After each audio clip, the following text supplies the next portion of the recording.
And welcome to Hit and Hustle from IrishSportsDaily.com. I am your host, Greg Flammang, and with me, as always, is Jamie Uyeyama, Jamie University. Jamie, I have a question as we start off the show. Who is the most? Who are you the safest? You've been evaluating players for a long time for ISD and maybe otherwise, right? Who is the most surefire? This guy is going to be a star. I'm 100% confident in that. Who is that person for you?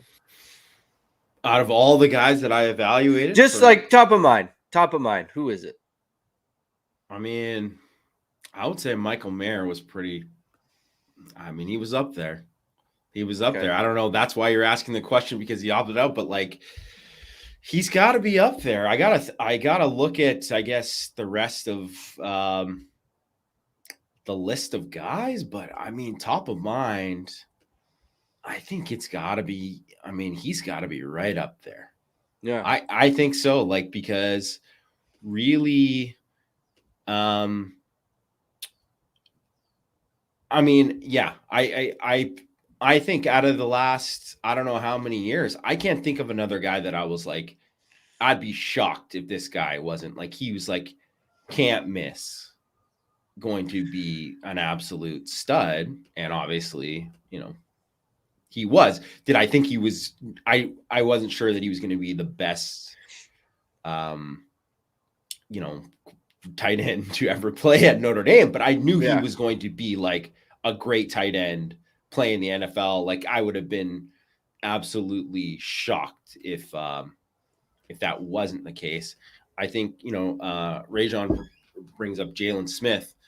I mean, I wasn't technically doing this job when Jalen Smith was a recruit, so but like, I mean, he would probably have to be up there. As a guy, just like as just an outside observer, he'd be up there. But I think Michael Mayer definitely, because there's always like there's other guys that I was like, I mean, I'm confident this guy's going to be a very good player, but there's usually caveats, like you don't know for sure, like this will happen, and you don't know about the other things. But I was just like Michael Mayer, he just kind of fit everything. Like he was obviously just like a great athlete, physically gifted, and just like a great football player. Like he looked the part when he already looked baby Gronkish when he was like at the opening when he was like a rising senior in high school. Yeah. Well, I gave you a layup and you didn't take it. You could have just said Kyle Hamilton. We could have moved on with our day. But instead, you had to. You couldn't throw me the bone, and that's fine. Right? Well, I think with Kyle Hamilton, I was like pretty positive he was going to be a great player. I mean, the one but with Kyle Hamilton was, he ran a pretty slow 40. I'm gonna mute it. I'm gonna mute the. He ran a pretty slow 40 when he said, and obviously it didn't matter, right? But he ran a slower 40, and I didn't think he played like that, but I thought he played faster than he timed, and I think he does play faster than he timed, and he always has. But there are some times when you look at that and you're like, maybe he's not. Like maybe he isn't a guy who can play deep. Maybe he's just a strong safety. Maybe he's going to be a rover, right? Maybe that's what was going to happen to him. And obviously he proved to everyone like, oh yeah, this guy can play single high. He can do whatever he wants. He's gifted. But that was my one question with him. And Mayer, I just really didn't. I mean, because even with the speed thing, because he's not a very fast guy. He's not a guy who's the fastest guy out there. I was like, oh, he can just make contested catches, and he's just a great receiver and a great athlete, and and just has great hands and is physical. So I just thought there was just like very few things about him that weren't going to make him a great player. Yeah. All right. I just wanted to open the show with that kind of a question. Thank you everyone for joining so far. This is it's a day we're going to talk about Michael Mayer. We're going to talk about Brandyn Hillman, committed to Notre Dame yesterday, and then we're going to do some more portal talk and whatever people want to discuss in the chat. So thank you everyone for joining so far. And if this is your first time listening to the show, and you like what you hear here, hit the like button, hit the subscribe button, grow the channel, do all that fun stuff. Got lots of good info, lots of good conversation. Jamie, Baby Beast is back. We haven't seen Baby Beast. I'm just gonna bring it up. Baby Beast says, "Let's go." Thank you, Baby Beast, for being here again. And Rajon says, "Morning." Good morning to Rajon and everyone else who's tuning in. All right, so kind of the top of the show here, we're going to talk about Michael Mayer, who has declared for the NFL draft in a move that I think is not surprising to anyone, considering he's considered by many people as a first-round pick. And when you're a first-round pick, maybe don't go playing in the Gator Bowl, right? That's just kind of makes sense. So, first of all, congratulations to Michael Mayer on kind of that decision and everything that he's done. To go back on what you were just saying, Jamie, I think for me, he was pretty up there in terms of, man, this guy like guaranteed going to be really good, like really, really good, and you knew he would come in and play straight away. It's like you said, like when the guy goes to the opening and the guy goes to the All-American game and he's doing guys in that setting, right? And in the Michael Mayer way, it's like, I'm not really trying. Like, I'm running this route, and all right, I'm going to give it some effort here, but it's like it looks so easy for him. Everything looks so kind of just matter of fact with Michael Mayer, and it even looked like that in college at times when it's just some of the stuff. It's like below his almost like below his standard. Like, I feel like going to the NFL, it's like going to bring out even higher level of play for him. And to me, he's the quintessential tight end where I don't think people realize how hard it is to cover tight ends, because it's not that they're big or fast or those other things. It's like you can't get around them.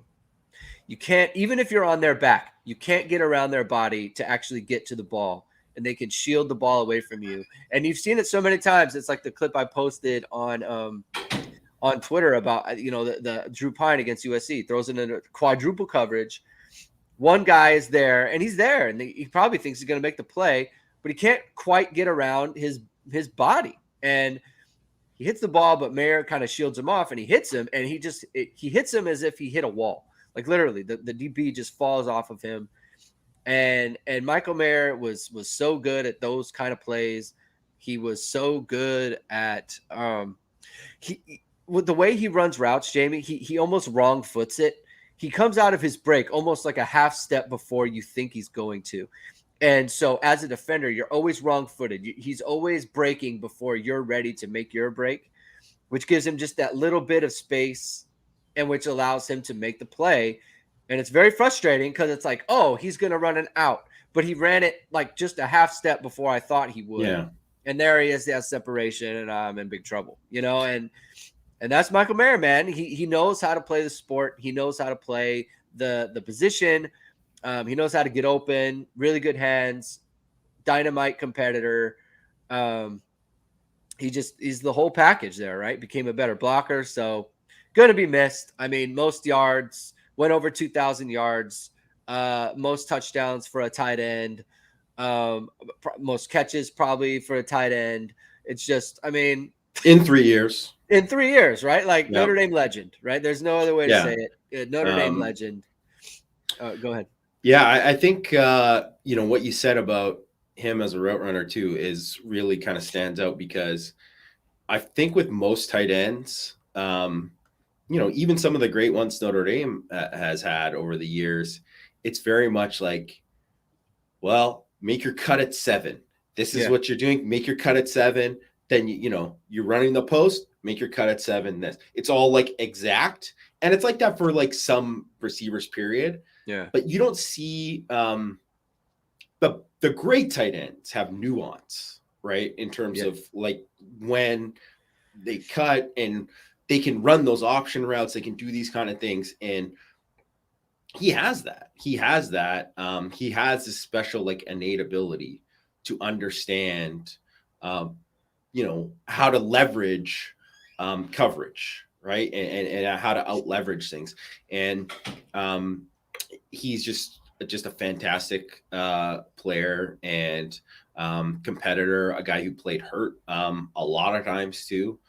Played through a ton of stuff, and I think think about it when he came in as a freshman, and this is always something, and it's something with Kyle Hamilton too, right? And it just shows how unique they are. Is they weren't Notre Dame was set at tight end when he came in. Yeah. He did not have to if the only way he plays, it's like this guy's just too good not to play, and that's what happened with Kyle Hamilton and what they had Jalen Elliott and Eloy Gilman, and they were like, he's too good. He needs to play as well. And it was the same thing with Mayer, and they obviously had, Tremble. They had Brock Wright, like two guys in the NFL. Yeah. So it was, normally you'd say Tremble and Brock Wright, like what a combo for that. And then it's like, oh, Mayer's actually, I think he led the team in receiving as a freshman. Like, it's pretty amazing. Yeah. So, again, congrats to Michael Mayer on, his career. Very, very durable, right? Missed one game against Virginia Tech, which he probably would have played if they would have allowed him to play. He was suited up and everything and went through warmups. They decided to rest him, but durable player, didn't miss games, which is, in some ways luck, and in some ways a testament to his ability to kind of just work through, nicks and bruises and all those other things. So, just kind of wanted to give Michael Mayer his due there as we start off the podcast. And moving on here. So Notre Dame picked up. Oh, go ahead. Oh, I was just going to say, because I saw C-Mac in the chat here. I don't know why he thinks I'm a Senators fan. I'm a Canucks fan. But I mean, God, thank God I'm not a Senators fan. It's even worse being a Senators fan than a Canucks fan. And it's not great being a Canucks fan. And sorry about your Flyers, man. I think it's better when Philly is good in every sport. Philly's a great sports town. That's all I got to say. Yeah. Okay. All right. Hockey talk. Cool. The hockey talk brought to you by Jamie Uyeyama out in Canada. So that's that was a fun time. Thank you, Jamie. Thank you, C-Mac, for the hockey talk. Westward Mandersfield says, sum it up, Mayer is a dude. Absolutely. That is true. That no better way to describe Michael Mayer than he is a dude. So, all right, let's move on to Brandyn Hillman. Notre Dame picked up a commitment from him. We're calling him an athlete. That's what we're going to say, Jamie. He is an athlete out of Virginia, and he plays quarterback for his high school team. I think I don't know that they're similar players, but definitely similar usage to in the way that Jalen Elliott was when he was coming out of high school, where he was a quarterback and Brandyn Hillman's a quarterback. There's anytime this comes up, is it what position is he going to play, right? And it's like usually, like Ronan Hannafin, for example. Usually it's like, okay, could play defense, maybe better on defense. We're going to put him at receiver, though. We're going to put him at receiver, try him out there first, and then whatever happens, right? No one can lock down what exactly Brandyn Hillman is going to be doing at the University of Notre Dame, and that's fine. But Jamie, what do you think? Before we throw on the highlights here, what do you think that Brandyn Hillman will be doing for the University of Notre Dame football team when it's all said and done? Funny you bring up Jalen Elliott because it's both Virginia kids too. There you go. Virginia both have that in common as well. I actually have no clue. My no one knows. No one knows. Because I really think it's more dependent on kind of where they see some of these other guys. Okay. And all that, because I think tell me the options. Why don't we go through that? Okay. What do you think the options are?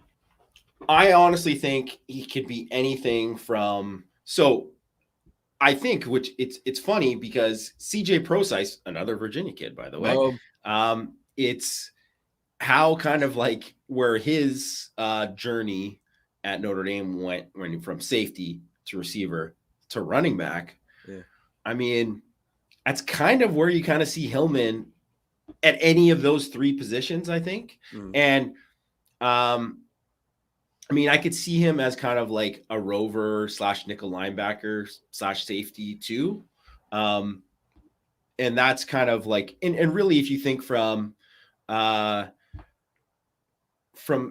Prosize's size perspective, if he would have stuck on defense, he's probably more of a rover-ish type or whatever, if that was where he ended up.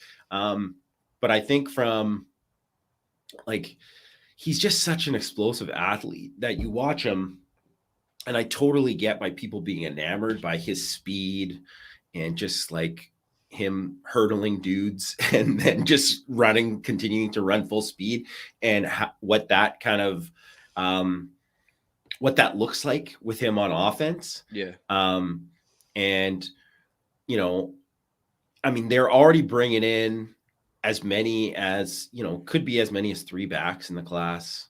I mean, and obviously Jeremiah Love and Dylan Edwards are kind of hybrid type guys. Lamar is kind of a hybrid type guy too, which I love. I love that they have all this versatility so you can kind of move these guys around.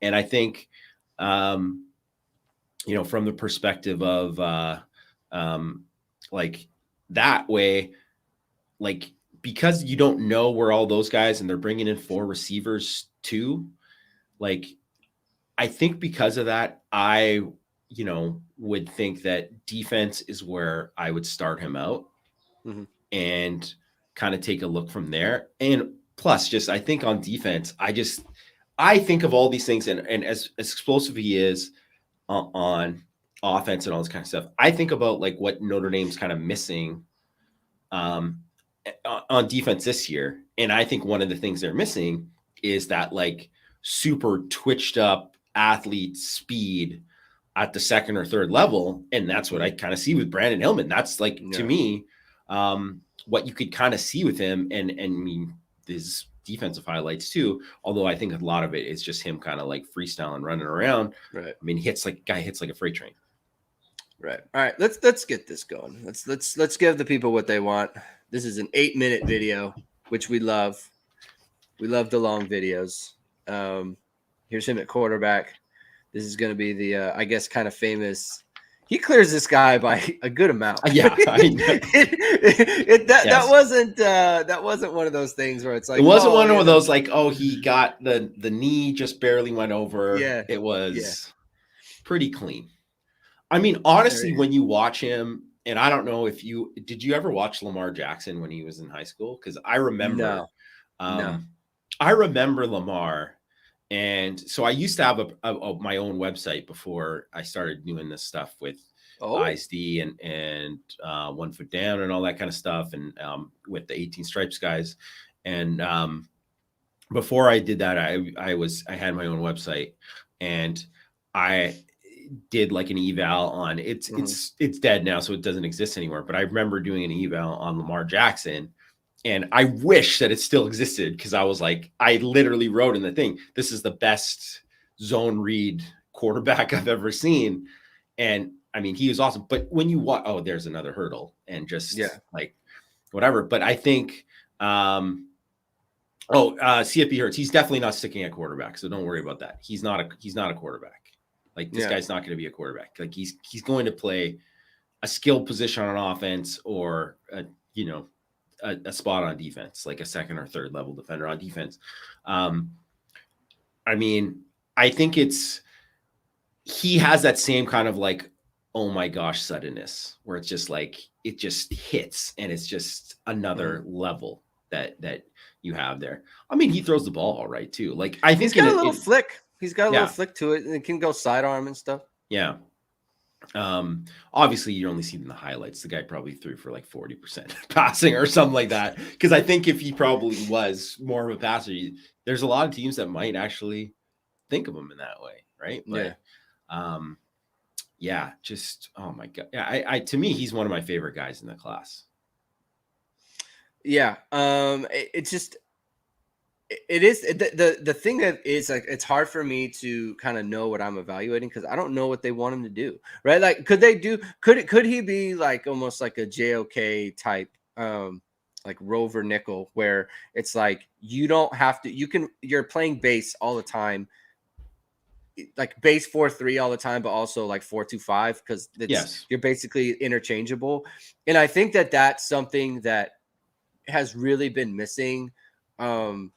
The last 2 years, right? Because then they had to drop down Kyle Hamilton from that spot, right? So Kyle Hamilton was playing safety in 2020 with JOK, and then in 2019, kind of the same thing. And then you can drop a little Gilman down there, but in 2021 they lost JOK and they didn't really have that kind of athlete, so they had to move Kyle Hamilton to that spot.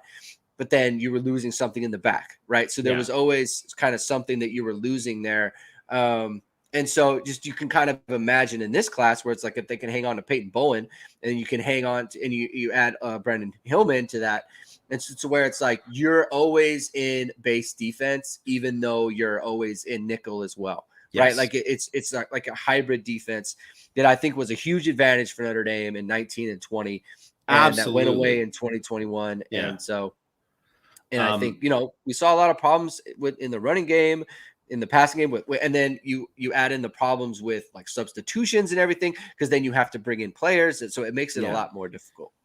Go ahead. Yeah, and I think like and obviously Bracey did a fine job as the nickel, and is a really good player at nickel, but when you think about it's a different type of player when you're using a JOK type at that nickel defender position. And I think what you brought up about Bowen is a great example, and what you mentioned with the Hamilton thing too, because I actually think Hamilton's best position would have been like, I mean, if you didn't have a JOK, he could have been that rover, and would have just been an absolute havoc machine. Not that he wasn't a havoc machine on the back end too, but he could have been even more so. Like he would have been a 20 play havoc guy, like for sure, like in a season, which JOK was, right? And that's kind of like, I think that's why you just want to stack up these kind of athletes, because you can get that kind of that versatility, and when you have enough of these athletes, you can just you can play chess out there as a defensive coordinator and do all these different kind of things. I think the key is whether he plays as a deep safety, whether he plays as that nickel defender, whether he plays receiver or whatever, it's get him there and figure it out pretty soon where you think this best fit is.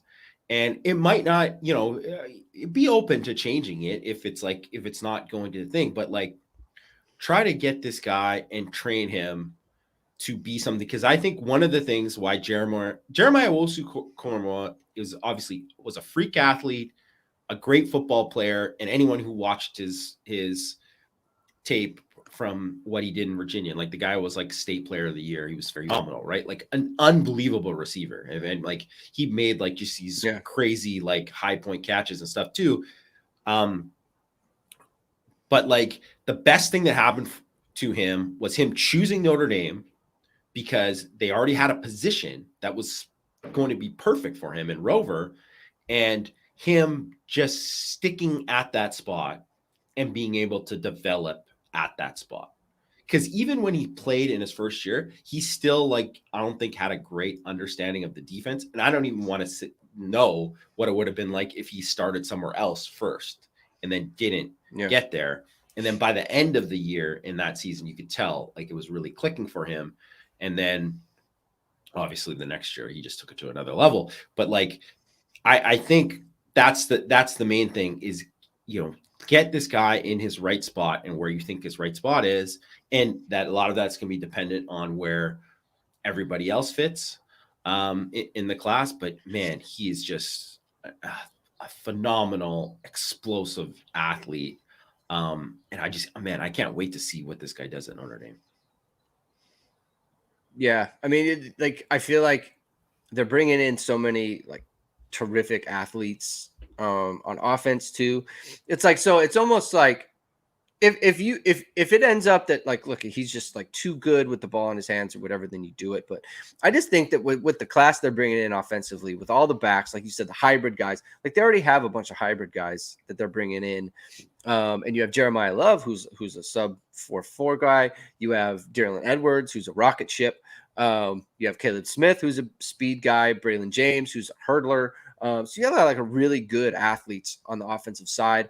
And then the defense, right? You have Michael Bell, who's a Blazer, and then you have Christian Gray, who's obviously a very good athlete.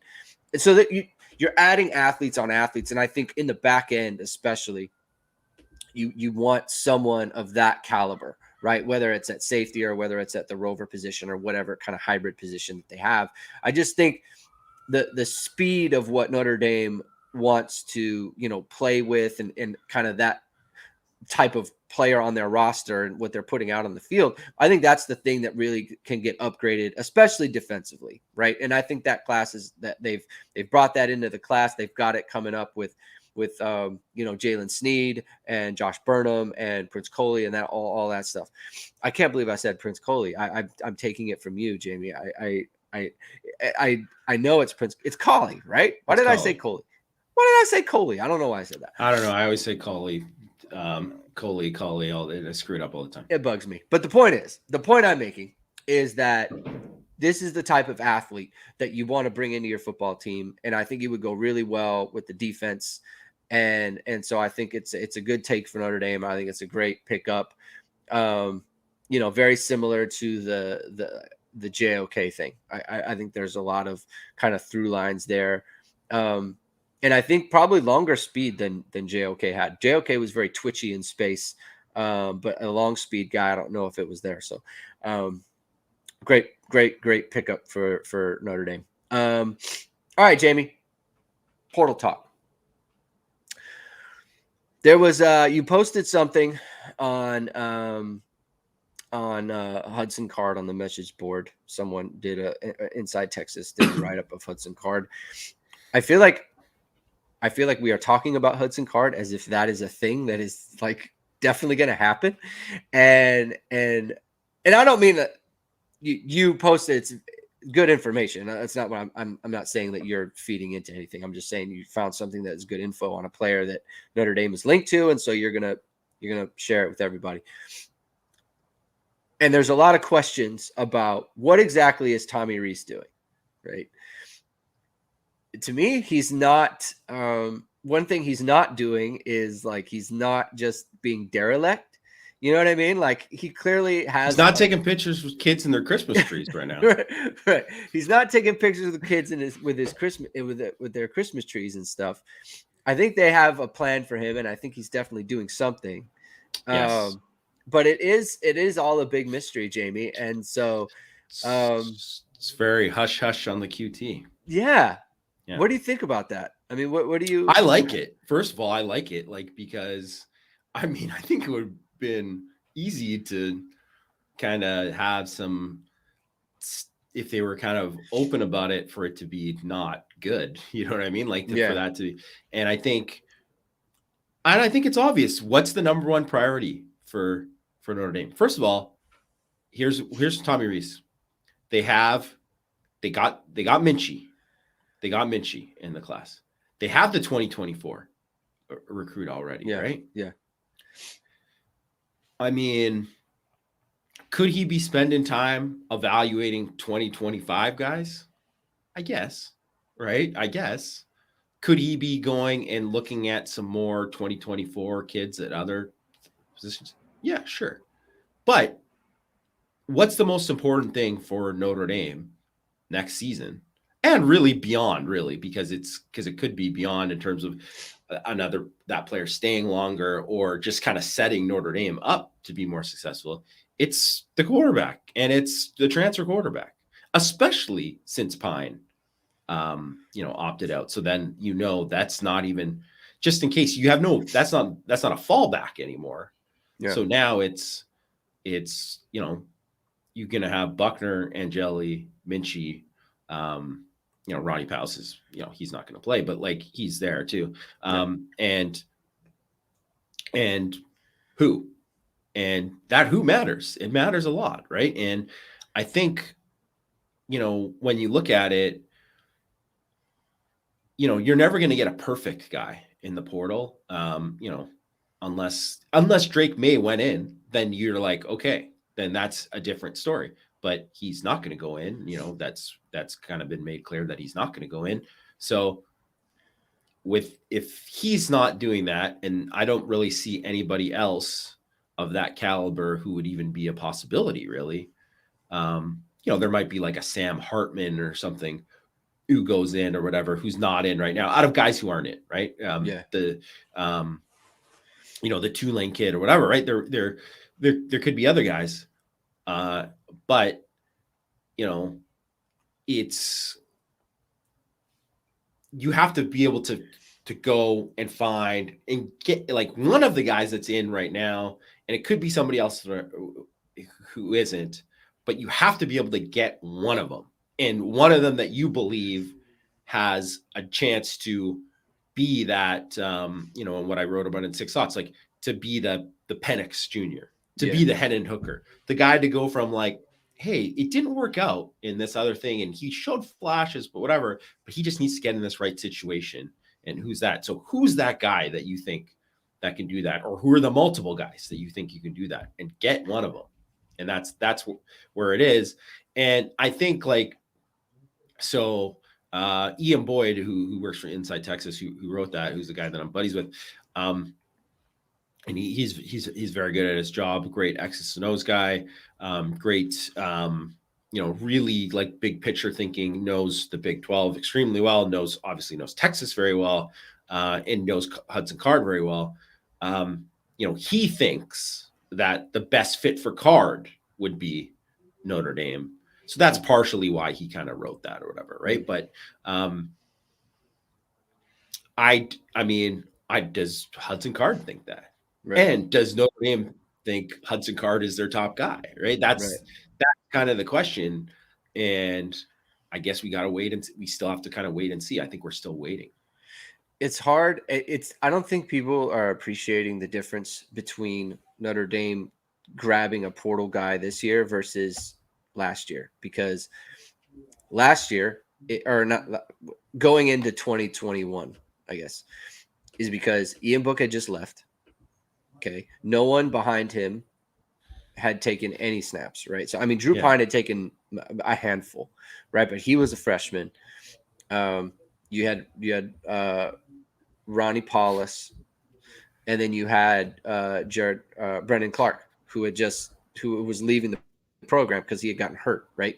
Like the progression was supposed to be, Ian Book to Brandyn Clark to Tyler Buckner, right? But Brandyn Clark hurt his knee, had to leave the program, right?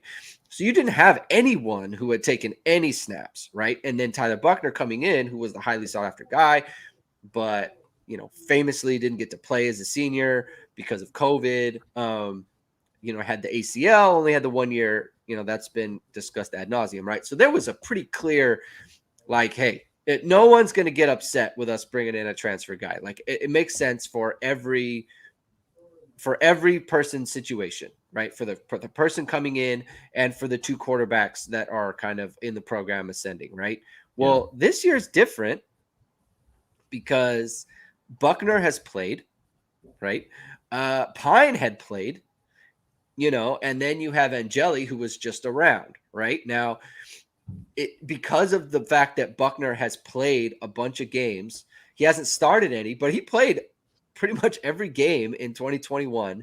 He was the starter for the first 2 games in this one. He's gonna at least play and suit up in the bowl game, right? I mean, I'm a little bit hesitant to say like he's gonna be the starter in the bowl game, because like practicing does not mean like practicing and full go, those words in a press conference That does not mean he's going to start in the bowl game. You know what I mean? Like we don't know how rusty he is, and right? all that. We don't know what that's supposed to mean. So just take that for what it's worth. But the point is that it's such an obvious, like, It's not a slam dunk. We have to bring in someone because these guys are green. Like, no, right? No. And so it's kind of tough because like Hudson Card, right? He's never had his own team. He's started games, but he's started games as a fill-in, right? He hasn't started games as like, we want this to be your job. He's never been prepared in the offseason as if he was going to be the quarterback of the Texas football team, or any football team, right? So there's that with him, right? And I think that might be the case for who else was Notre Dame looking at? There was another. For some reason, my mind has gone completely blank. Why is my mind? Well, give me some more names, Jamie.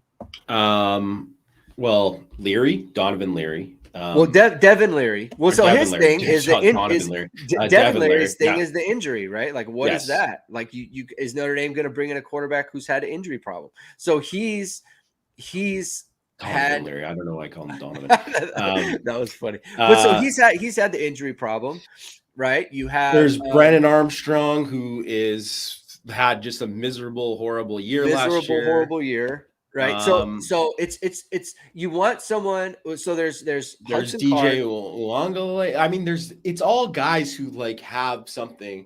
There's something against them. Right. There's like, okay. Like there's guys who are, most of the guys are fit into that category. Maybe they have like big pedigree, like in terms of like, you know, they were a 5-star, they were this, they were that, you know what I mean? Like they have it, and maybe they've had like success. You know, DJ Uyeyama has obviously had some success, right? But he obviously, if everything worked out, he'd still be at Clemson. He'd be Clemson's starter, right? If everything worked out, he'd be in the NFL. Yes, that's true. That's very true. He'd be like and I think probably when people were looking at him after that Notre Dame game, which is why I don't react to just one or two games, or whatever, you know, he had his first 2 games, he threw for 800 yards in his first 2 starts or whatever. You would have thought that, you know, this guy's going to be the number 1 pick one day. And obviously that did not happen. Right. So, I mean, you know, what's funny is that, but there's a million stories like those, like the Penix, the Hendon Hookers, of those guys kind of going into the right spot or getting the right fit or getting a new coordinator and it being the right thing. Like, I mean, I'm just thinking like Jason Campbell, who was Auburn, right? Who had like a million coordinators. 2004. Yeah, but he had like a million coordinator, and then he became a 1st-round pick. And was he a good pro? Whatever. No, but he ended up being really good in his last year, and people thought he was Carson Palmer. Like, Carson Palmer is the perfect example. The guy ended up being the number 1 pick. 2 years before, if you said he was the number 1 pick, you'd be like, you are nuts. You know who he was? He was DJ Uyeyama. That's who he was. He is exactly. So he was a 5-star quarterback who was not very good, and then he won the Heisman. And who showed flashes when he was a freshman. He won the Heisman. And then all of a sudden, and not only that, obviously he had like I mean, he's not going to be a Hall of Famer, but he was like, he's in the Hall of Very Good, you know? Yeah. There's all these things, right? But then it's like, you know, you're doing that, or the kid from Austin Reed from Western Kentucky, who people have been asking about. Like, and I know, I mean, to be honest, I haven't watched enough of Austin Reed to know. I don't know enough about him. I know he put up big numbers, but like also too, I'm always like, they threw a million times. So I'm like, I always look at YPA and stuff too. And I'm like, his YPA is like pretty pedestrian. So I'm yards like, per attempt for everyone. Yeah. Yards per attempt. Sorry. So I'm like, okay, well, I mean, is he just throwing a bunch of bubbles all the time? Is that what they're doing? Yeah. Like, I got to look into it more. with him. Like, sure, those numbers look great, but it's like a lot of guys put up numbers. And I think Drew Pine went to Western Kentucky, he could light it up, right? All of those kind of things. So I think like you're probably going to end up with one of those guys. And it's just, which guy do you think can be, have the most success in, like, with all the support you're going to give him and all that's surrounding him? Like, what, because your scheme's going to be better, your blocking's going to be better, your receivers going to be better, whatnot, your running game, the support, all these kind of things. Can that help take, and then some, and the other thing is people forget is, like, here's a perfect example. Kenny Pickett, old quarterback. Yeah. I mean, through 5 years, I was like, this guy sucks. I was not a Kenny Pickett fan, right? And then 6th year, all of a sudden, lights out, became a first-round pick, the only first-round pick of the last year's NFL draft. So, like, and I think part of it was that it was like, oh, something had clicked for him and he had improved and all this stuff. But then also, like, Jordan Addison was ready to kind of take it to another level. So is there a guy that Notre Dame is like, so maybe Deion Colsey or Jaden Thomas is going to be like one of those guys. Maybe Lorenzo Styles will kind of figure out, who knows, right? Like, whatever. Maybe one of these freshmen is going to be just exceptional, right? Like, so there's all these other pieces of it that go into it. And I mean, it's all really a crapshoot because it can go really wrong. And it's hard, right? Like, even with Jack Cohn, I think was like a known quantity, as much of a known quantity as you were going to get. And I think he's a perfect example of putting him in a better situation at Notre Dame than he was at Wisconsin. And you seeing that at the same time, his limitations were his limitations. Yeah. And you have to realize all of those things. So realize the limitations, but what about their strengths and how far can you take those? Yeah. Westwood Manor Films asks if Notre Dame could grab any realistic quarterback option in the portal, who would you each feel most confident in? So I think we've kind of talked about this in earlier shows, but I think, opinions can change over time. Like, have you, over the last couple of days, have you kind of, I don't know, thought more about this? Like, a guy who I've been thinking about a lot is whoever, right? Is there anybody? Drake May. That's who I was thinking about a lot. To be honest, that's who I was thinking about. I was like, wow, that would be great if he went in the portal. I mean, no, not really. Like, I'm kind of the same with all of those guys, where I just kind of think, but I'm still would put Card at the top of my list out of those available right now. But to say that I wouldn't be intrigued by DJ Uiagalelei, I mean, I'd be intrigued. I'd be intrigued to see if he could be something more. But I mean, I personally, he definitely would be at the top. Yeah. But I really want to see him somewhere else other than Clemson. And it doesn't have to be Notre Dame, but I have, as the days have gone on, I become more intrigued by, like, get this guy into the right situation and, like, let's see it happen, because I mean, he is obviously a physical talent. He's a physical talent. And I just think Clemson is not a great spot for a lot of people, for a lot of quarterbacks. I've been on DJ for, I guess, a week. I don't know, since we started talking about this. I like the fact that he's had his own program. I just think there's something to be said for that. And I think Notre Dame. So the thing with Hudson Card is there's Hudson Card, the player, and there's Hudson Card, the situation. Like, for him to come into the team, and who he's never, like I said, he's never had his own team. There's no track record of that. And so it's almost like the players have to buy into the portal guy too. And I think that's why it was so easy for Cohn, is because he's had his own team. Like, for lack of a better way to put, like an adult. He's an adult. Like he's coming in, he's led the huddle, he's gone to the Rose Bowl, he's gone toe to toe with Ohio State, right? Like clearly that's there's something to that. There's utility to that. Where I don't think Hudson Card has that, right? Which isn't to say like maybe he's a great leader, right? I don't know. I mean, maybe he is, right? Maybe he's a guy who's like, yeah, he can come in and command the team and all that stuff. Maybe he can, but I know I'm almost no DJ Uyeyama can. Yeah, and so I really think that for this Notre Dame team, I think that would be a great benefit to them, and it would make sense from just a seniority standpoint as well for Buckner too. Just kind of thinking about that and the other quarterbacks, right? With Angeli and Kenny Minchie coming in. So CFB Hertz asks, are there any teams out there with log jams at quarterback that we might benefit from after spring, like Burrow going to LSU? So do you have your eye on like a young guy who it's like he's in a situation where it's like they have a starter who's obviously not going to get you're not going to beat him out. But at the same time, it's like, man, that guy really needs a shot. Like, is there any team out there that you can think of that kind of fits that?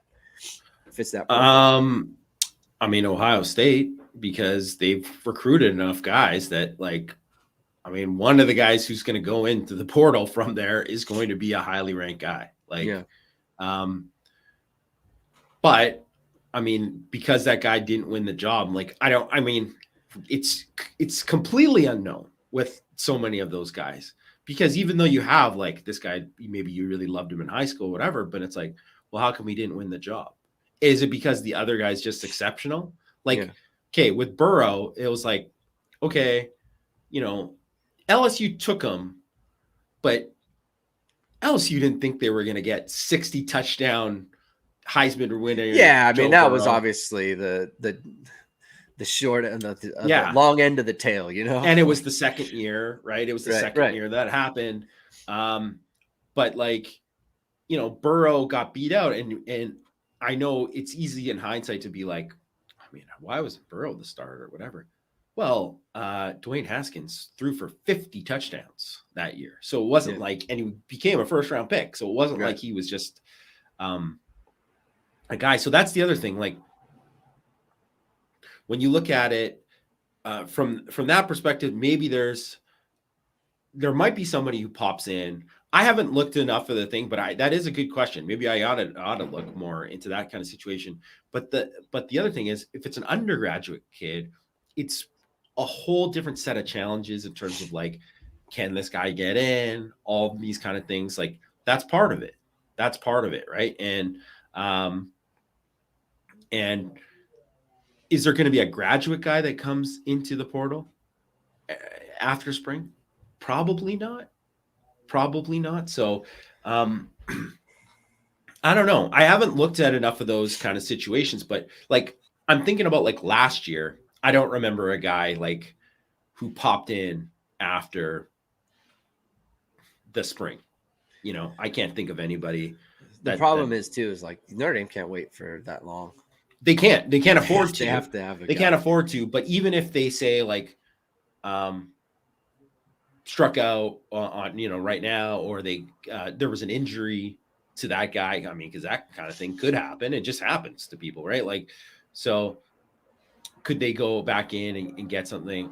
I mean, I don't know. But I don't know. Like, I can't think of like another like quarterback competition. I mean, Hudson Card kind of is that guy. Yeah. Right. That is Hudson Card. Yeah. Right? He is true. That guy where you're like, well, he didn't. I mean, he's not starting because they got Quinn Ewers, or else he'd be the starter, right? We did kind of back into just Hudson Card in this situation. Like, I think that is pretty apt. It's pretty apt because honestly, I think they were ranked very similar too. I think it's a very similar ranking. Oh, he was like a top 40 recruit. Like, he's very highly, very high recruit. Like, I think is Hudson Card Joe Burrow, Jamie? Tell me. Yeah. Well, I mean, Joe Burrow was more like was more like top 300 recruit or whatever. But yeah, no, it is kind of that situation with him where it's like, I think, a lot of teams think like Hudson Card's good enough to be a starter, like a quality Power 5 starter. He just wasn't going to be the guy at Texas. So that's why Hudson Card is the top of the list for a lot of teams, really, right? And even you could say, like with Uangalele, like even though as frustrated as maybe some Clemson fans could be, it's like, well, if Cade Klubnik didn't come in and light it up during the thing. I love all this revisionist history of all these people too. Shut the hell up, all these idiots who are just like talking about Cade Klubnik.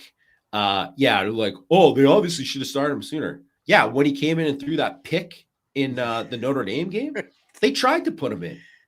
Or when they put him in the back end of when they put him in the end of the Syracuse game and they didn't even trust him to throw the ball, they only ran the ball. Like, he had chances to do it. He didn't do it. And congrats to him and like all of his success, like, in their ACC championship, he lit it up against North Carolina, the same team that Drew Pine just lambasted. I'm sorry. Congrats to you on just going against a horrible defense where Georgia all the guys Tech beat North Carolina. Go away. Yes, like, I mean, Cade Klubnik might be great, and he's probably going to be great, right?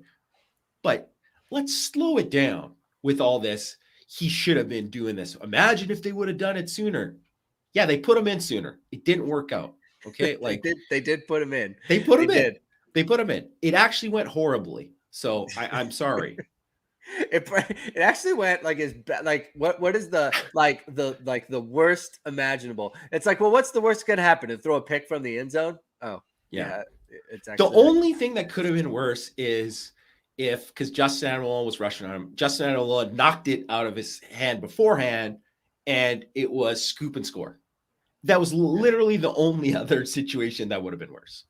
Okay. Jamie, CMAC wants to know if we're going to talk about Dasan McCullough transferring possibly from. He's not coming.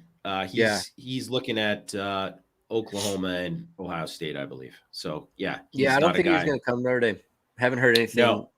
That was the original word, and we haven't heard anything different since then. No, too bad too, because he's a great player, and I think he would have been. And he would probably start at Viper.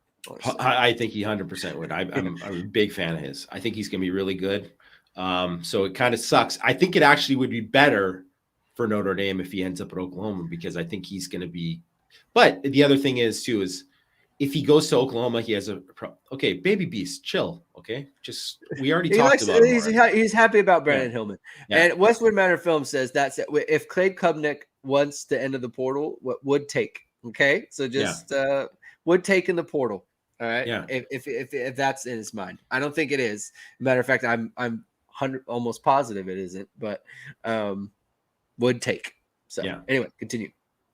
I think like at Ohio State, he probably won't start right away.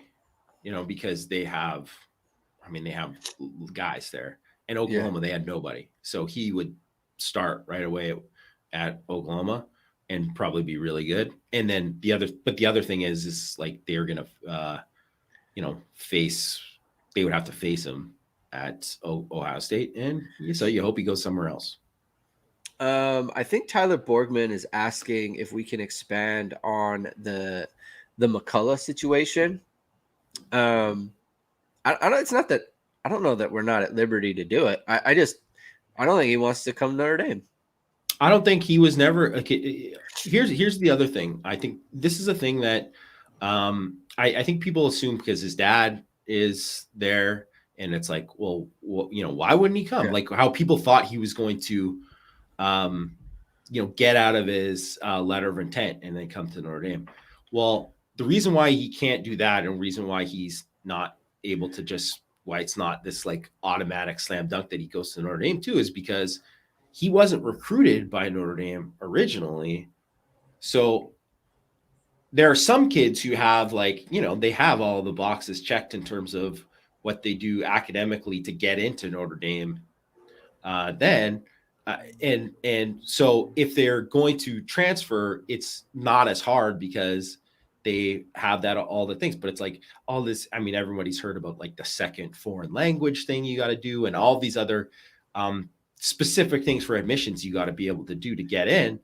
And I think because he wasn't a guy that really Notre Dame ever really had a shot with originally, I don't think he did any of that stuff. He was trying to get into schools that were, not as hard academically. So I think that's probably because of that, it makes it harder. And then also too, like, I think he just was into other schools before too. And if he's not going to follow his dad, then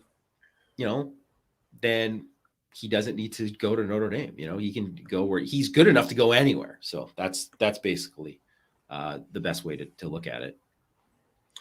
Yeah, he just some guys, it doesn't matter. They don't want to go to Notre Dame, and so they don't, right? And so he's never really been linked. Yeah, Tyler. Tyler. It's because he wasn't recruited by Notre Dame, not because of Washington. It's obviously like they have relationships. Like Washington could have had that relationship. Obviously, his dad is. I mean, that's a pretty good relationship. It's not a relationship thing. It's what. Just like anything, why Notre Dame can't all of a sudden jump into something. So let's just say Ruben Owens right now, because he just flipped to Texas A&M was committed to Louisville. I mean, obviously there's other stuff involved there, money and whatever and all that involved with that flip and all that. But if say Notre Dame, he went and he's like, my recruitment is open. And I think he had a Notre Dame offer, I believe. But, I mean, did he have all the stuff to get into Notre Dame? Like a lot of the guys who even Notre Dame are committed to Notre Dame, it's like a process for them to take all that they need to take to make sure that they get into Notre Dame. And I think they can't jump in on a lot of guys late if they don't have it. And it's why too, so last year, remember when they didn't get CJ Williams and Amorian Walker. Those guys flipped to other schools before the first signing day, and they tried to get in on some other guys late, some receivers. And at first we were like, oh, they're going to visit whatever. And then as they look closer at it, they're like, oh, this guy doesn't have the stuff to get in. So that's kind of how you have to kind of look at it. It's not as simple to get into Notre Dame as it is with most of these schools. And it's not always a GPA thing. I'm not saying that, whatever. I'm just saying in terms of qualifying, it's different. Yeah. So sorry. Yeah. And you're welcome, Tyler. All right. No worries. Yeah, no problem. No problem, Tyler. Yeah, that's why we're here. All right, we're going to call it for today. Minus any sort of breaking news. So what I would say is, at the ISD offices, we are on alert for, breaking news and that sort of thing, and all sort of developments with portal. And if it's really big news, like last week when Drew Pine went in the portal, we're gonna try to jump on live as soon as possible for emergency live pods and that sort of thing. So what you're gonna want to do then is hit the like button, hit the subscribe button, and then hit the notification bell so you know when we're going live to discuss anything that's breaking or anything that's developing or whatever. Anything that we feel like is the Tyler Borgman is the GOAT. Thank you, Tyler. Those are very nice words, and we appreciate everyone for tuning in. So that's what you're going to want to do. Hit the like, hit subscribe, hit the notification bell so you know we're coming in, and we're gonna talk about something that's going on. So we'll be short of that. We'll be back next week on our regular scheduled programs and that sort of thing. So yeah. Well, anything else, Jamie? Is that are we good?